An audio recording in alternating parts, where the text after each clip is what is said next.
Guys, it's the moment you've all been waiting for. We're going to talk about gender discrimination. First, we're going to talk about the gender wage gap, and then we're going to talk about sexual harassment. Okay, so the most common statistic that you hear is that women in the United States make something like 80 cents on the dollar compared with men.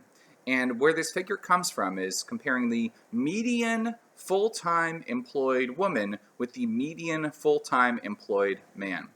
Um, One question that you might already ask right off the bat is, why should we only look at people who are employed full-time? Why not also look at people who are employed part-time or people who aren't employed at all? And in fact, if you look at that wider group, the wage gap expands considerably. When you compare women, working-age women, with working-age men across the board, the wage gap grows it doubles basically. So when you compare all women, not just full-time employed women, but people working part-time and people who aren't working in the formal economy at all, women make 60 cents on the dollar compared with men on the median.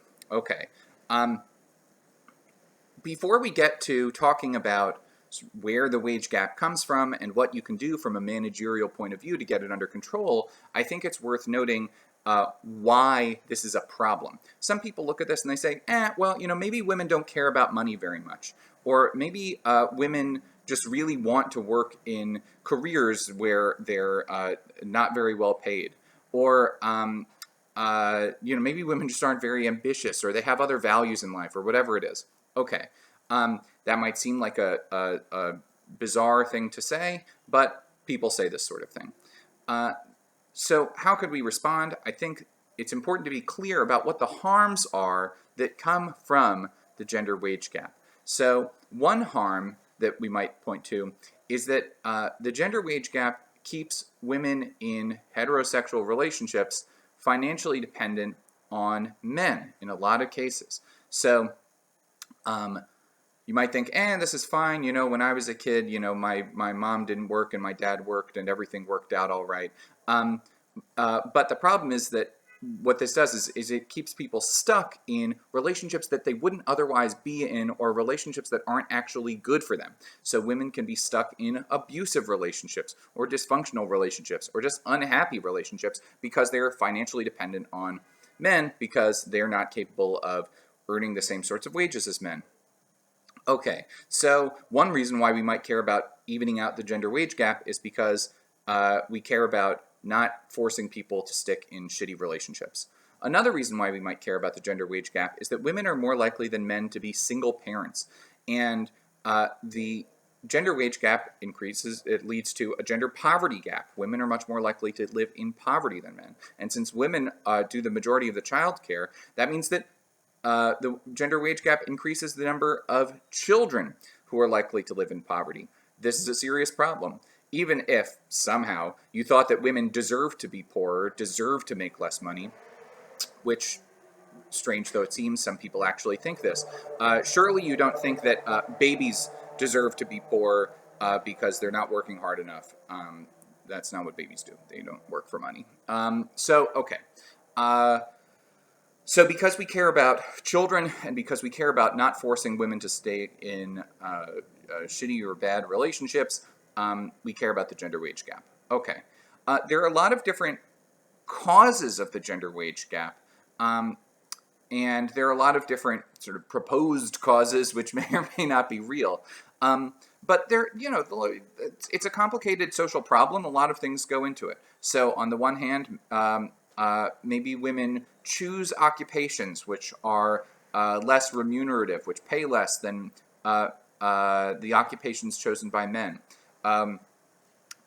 Women spend more time out of the workforce. They take more time off for work, for childcare and that sort of thing than men.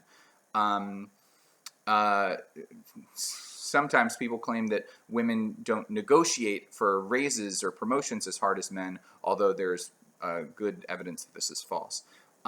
Sometimes there's straight up pay discrimination. One of the, I think, most interesting studies of this problem comes from trans men and women. So people who transition from woman to man tend to see their wages stay flat or increase, and people who transition from man to woman tend to see their wages decrease by as much as a third. Of course, it's the same person with the same qualifications, presumably the same willingness to work, and frankly, it's notable that trans people are discriminated against in other ways. But transitioning to becoming a man seems to be good for your wages, or at least do nothing to it, and transitioning to become a woman does the opposite. It is bad for your earning potential.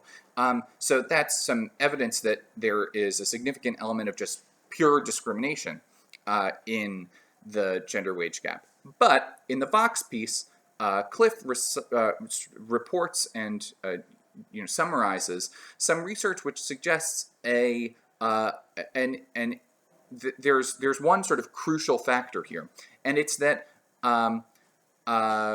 women are less likely than men to be able to work rigid, long, inflexible hours. So women, when they want to return to work, can work as many hours of the day as men, but often because of domestic responsibilities, childcare responsibilities, they're not able to work a 9-to-5 job. If you've got to drop your kid off at school at 8:30 in the morning and pick them up at 3, then you can't be in the office from 9 to 5.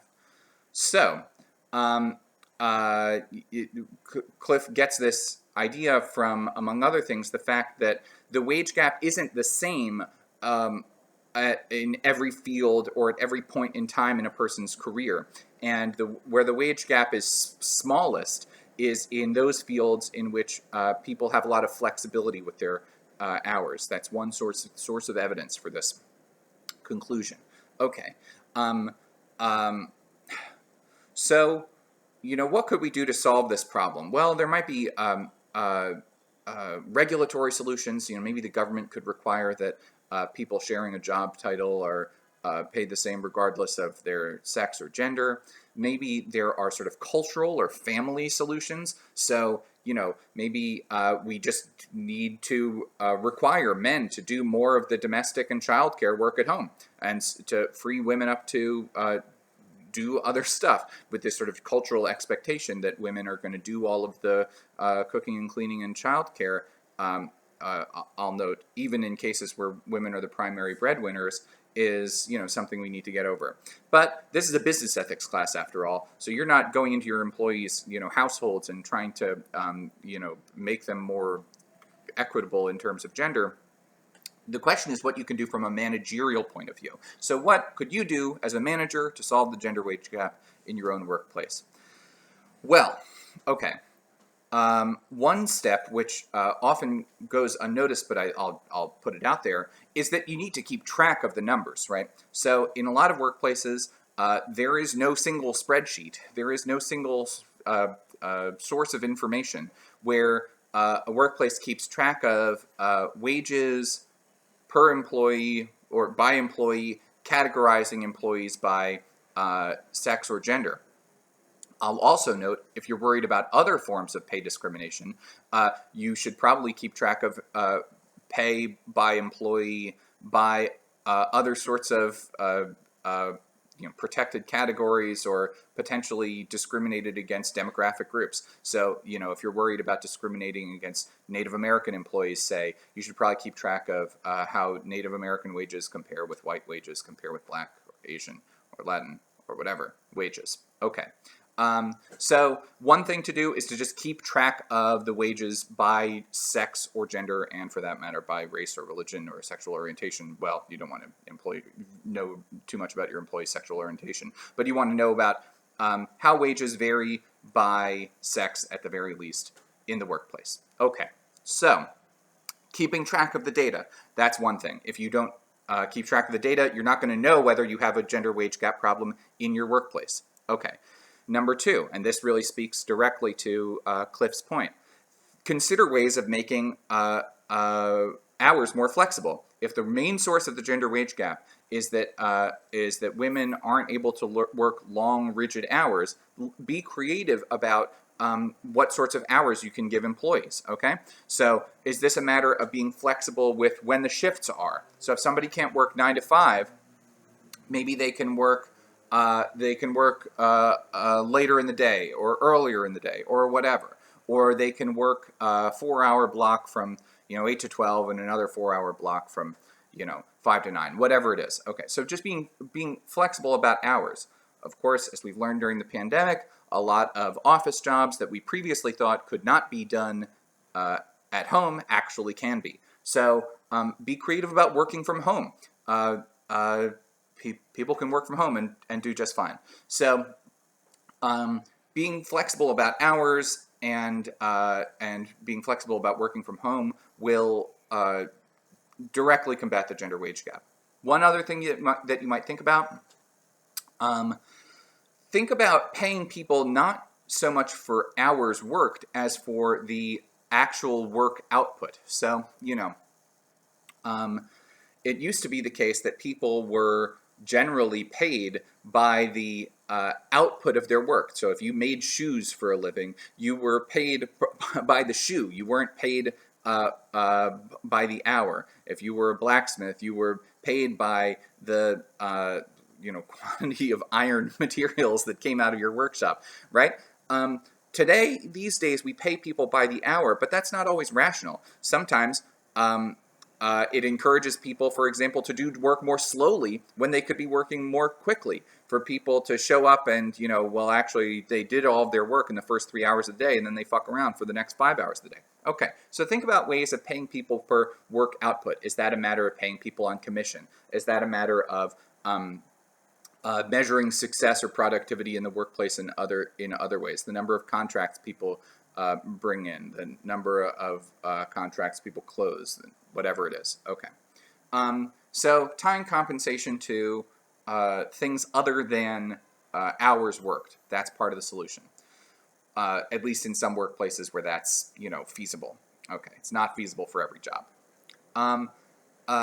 Lastly, think about ways of tying pay increases, promotion, and hiring to objective qualifications or objective measures of skill or job performance, okay? So often the way that discrimination, and this isn't just gender discrimination, this is also religious discrimination, discrimination on the basis of sexual orientation, on the basis of race, and so on, the basis of ability status, immigration status. Often the way that discrimination sort of creeps into our lives is through affecting our subjective judgments. So, you're looking at two people and one is a man and one is a woman, and you can't say, I don't know why that guy looks more competent. Maybe he's got a nice jawline or something. It's like, well, no, he looks more competent because he's a dude. But you're not going to admit that to yourself, and it's something that happens purely unconsciously. So often discrimination comes from our, as people say, implicit biases, our subjective, the ways that our prejudices and stereotypes affect our subjective judgments. Consider ways in which you can take subjectivity out of it. If subjectivity is where discrimination, gender discrimination, racial discrimination, ableist discrimination, and so on. If this is where these forms of discrimination kick in, ask yourself, how can we limit the influence or power or decision-making determinativeness of subjective judgment. So if you tie promotions, for example, to things like, how do your clients rate this employee? How do other employees rate this person? How many contracts have they closed? Are they in the top percentile in this sort of employee review? Whatever. Okay. If you tie hiring to objective criteria, saying, okay, we're looking for a person with this sort of GPA, with a degree from, one of these schools, with somebody who's worked N years in this sort of department, at this sort of firm, blah, blah, blah, whatever it is. Ways of tying these subjective judgments to objective, ways of tying these decisions to objective criteria, that's going to help. And to the extent that people have to make subjective judgments, maybe hold them accountable. Ask them to justify those subjective judgments. And if somebody can't come up with it, just now, often this is limited. This people can rationalize. Oh, I didn't think he was more qualified because there's a man. I think he was more qualified because he worked for firm A rather than firm B. Well, it's possible to rationalize here, but ask yourself, are there ways of making people accountable for their decisions, asking people to justify their decisions, that are going to make it harder for more biased decisions, more racist or sexist or ableist or xenophobic or whatever decisions to get through the system? Okay. So much for the wage gap, and by the way, a lot of those solutions, as I was trying to emphasize in the previous minutes, will also help address other forms of discrimination in the workplace. So much for that. Let's turn to sexual harassment. I mean, sexual harassment is one of these interesting problems. It's a problem that people really in the United States had absolutely no awareness of until the 70s, and it wasn't really part of the sort of popular consciousness or something that ordinary people thought about very much, the average American thought about very much until the early 90s, until I was a kid. Sexual harassment is still a very new problem for us to sort of think through, although in some sense it has been around forever. Okay. Superson, in her feminist definition of sexual harassment, is trying to offer a kind of expanded or a superior version of or account of what sexual harassment is, in contrast with the standard legal definition of sexual harassment. So briefly, the standard legal definition of sexual harassment acknowledges two forms that sexual harassment can take. You have quid pro quo sexual harassment.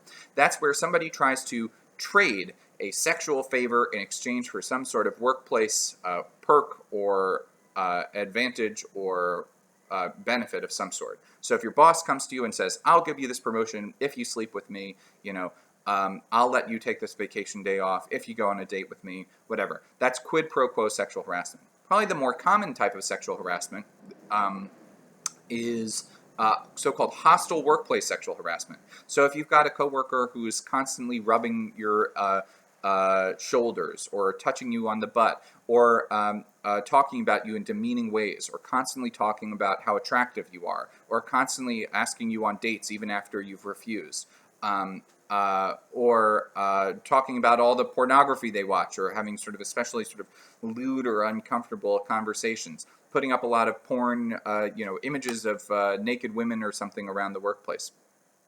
This is hostile workplace sexual harassment. So it's sexual harassment that makes it sort of harder to do your job in a focused way, comfortably, for sex or sexuality-related reasons. Okay. Superson says, these things are real. Quid pro quo sexual harassment, hostile workplace sexual harassment is real. But Superson points out one limitation of these things is that they focus strictly on the relationship between the harasser and the individual victim, right? The individual person who's propositioned by their boss, the individual person who the harasser is, touching or insulting or making lewd remarks to. Okay. But there's a way in which sexual harassment doesn't just hurt the individual. Sexual harassment hurts people as a group, and in particular, this is a big but when sexual harassment is targeted at women, sexual harassment tends to hurt women as a whole. So how does it do this? Well, Superson says when men sexually harass women, and again, big when, we'll return to that in a moment, when men sexually harass women, they tend to sort of express and perpetuate the idea that women are inferior in some way, that women are subjugated in some way than men, to men, that women are only there to be appreciated for their bodies, that women aren't going to be valued for their work or their skills or their intelligence, that men can tell women what to do and women can't tell men what to do, that it's okay for sort of male, norms and values or something or macho norms or values to predominate in a workplace, and so on. So sexual harassment doesn't just tell the individual person, I'm here to make you uncomfortable, I'm here to dominate you. It tells women in general, hey, nobody's safe. You're always a possible victim. You're always here to service us or you're here for reasons that sort of don't reflect sort of full respect for all of your capacities and qualifications and work and so on. Okay, so Superson, I think Superson's point is really good. This is a really good point. And, when sometimes people will say, hey, well, when somebody was, when your boss was, rubbing your ass and you didn't say no, how was your boss supposed to know that this was a bad thing, that you didn't like it? And the answer that Superson gives is, to some extent, it doesn't matter whether you like it. What matters is that your boss is doing something which is trying to put all women in the workplace into their place. Okay. So there's a way in which the typical sort of discourse around sexual harassment focuses too much on the individual victim. And I think Superson makes a really good point here. That said, here's the owl of objection. Superson's definition of sexual harassment is wrong. So Superson defines sexual harassment in terms of basically men subjugating women, men telling women that they're inferior on the basis of their sex. But this is not how all sexual harassment works. Women can sexually harass women. Men can sexually harass men. Women can sexually harass men. All forms of sexual harassment are possible. People can sexually harass non-binary people too, of course, or genderqueer. Pick your other sort of non-binary gender categories. Okay. Superson's definition makes it out, what the sort of the essence of sexual harassment is, that somebody is trying to dominate women as a group. But this, ignores the fact that, it's possible to sexually harass men, and it's possibly for men to sexually harass men. And when, a man sexually harasses another man, by repeatedly rubbing them on the shoulders, touching them on the butt, saying stuff about that makes them really uncomfortable sexually, quid pro quo sexual harassment for that matter. It's not about dominating men as a group, because the harasser is a man. So, while most sexual harassment is men harassing women, this is not the only form it can take, and that's really important, and it's something that Superson gets wrong.